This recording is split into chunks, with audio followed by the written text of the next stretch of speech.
გამარჯობათ, ერთად გავხსნათ და ვნახოთ როგორია იტალიური პასკა რეალურად. ყოველ შემთხვევაში მე ესე ვუწოდებ.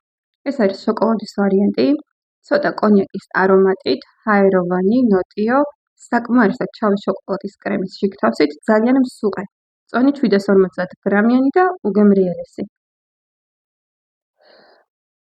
ესეც უკვე მეორე ვარიანტია, ჩვენ რომ ვაცხობთ ხოლმე ფორთოხლის კექსს მსგავსი, შესახედად დახვეწილი ნაზი დიზაინით, სასაჩუქრად იდეალური.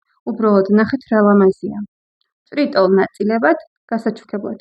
წონით 1 კილო, ესეც მსუყე, ფაფუკი და ნოტიოა. ზედაპირზე მოყრილი მუშით, ყავისფერი არის ბეზე, ძალიან ბევრი ფორთოხლის სუკადით და შაქრის კანფეტებით. ორივე გემრიელი და ხარისხიანი, უბრალოდ გემოვნების საკითხია, ვის როგორი გვირჩევნია. აქვე გაძნობებთ, რომ დავიწყეთ ევროპული ორიგინალი საკვები პროდუქციის ჩამოტანა. გმადლობთ ყურადღებისთვის.